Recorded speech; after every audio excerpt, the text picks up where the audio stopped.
welcome back to Girl Talk. We are having a very relaxing time here at Klein's Floral and Greenhouses. The rain is hitting the roof just beautifully. It's so much fun here. We are enjoying it. But we're very excited because our guest now, last time we saw you, Kalal, you answered lots of our technology questions. And we're going to pick your brain because we've got more. This is Kalal with Madison Geeks. Thanks for joining us. Thank you for having me.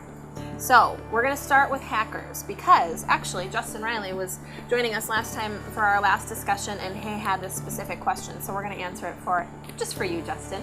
But it's a great question. Why are hackers targeting us? You talked about the differences last time between types of hacking, but why? What's the point? Right. So a lot of people will think, ask that question. Why am I being targeted? Why me? It's my little old machine.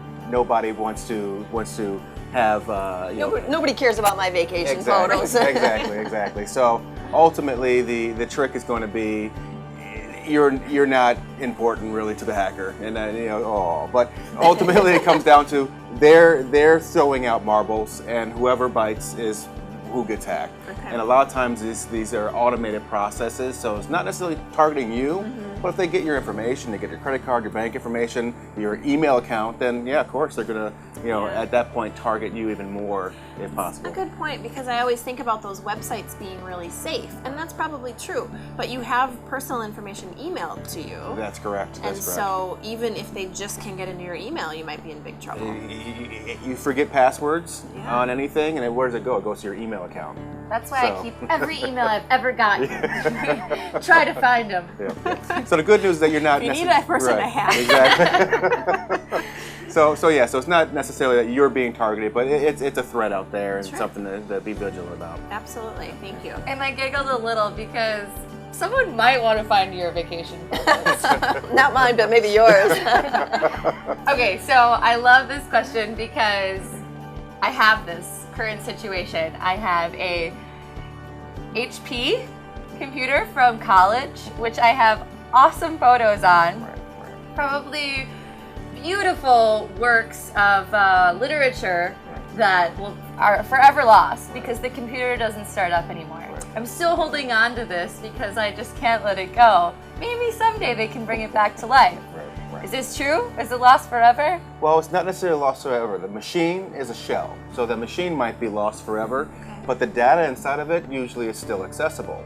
So that's a big thing. We have a lot of people that have old machines and they are doing whatever they can to band-aid it and hold on to it. And I finally asked, what's the purpose of this? Well, I have these files that I didn't download yet off this machine, and that's ultimately it. And at that point, when I explain that we can just go, take the hard drive out and gain access to that information, at that point they're rest assured, like, oh, I don't have to worry about this old machine anymore. And the same thing goes for so it's the same thing goes for machines that just don't even power on anymore. You can still go into the hard drive itself, or we can, and extract extract that information, put it on another computer, another hard drive, a flash drive, whatever method. It's exciting here. Whatever method, whatever method you want to have that information move to, we can still get that information. There's in hope. most cases. That is great. So I just bundle it up and bring it into you? Exactly. Awesome. So I bet I'm not the only one that's experienced this. The Windows 10 pop-up that's encouraging you to upgrade or update. What do we do about that? Should we do it? Should we not? Good question. Yeah. So this is happening to all PC users. Apple users, unless they're using what's called a virtual machine and they're having Windows also on their Mac, are not going to be necessarily affected by this. It's Microsoft's way of trying to push everybody onto Windows 10. Whether you have Home Edition or Professional Edition, whether you should do it or not is going to depend. If you're ready to take a change and work with a different layout, a different view, then it's okay to move forward and attempt to change it. But if you like Windows 7 the way it is, or Windows 8.1, which is what some people are using now, I don't recommend moving towards and trying to change it.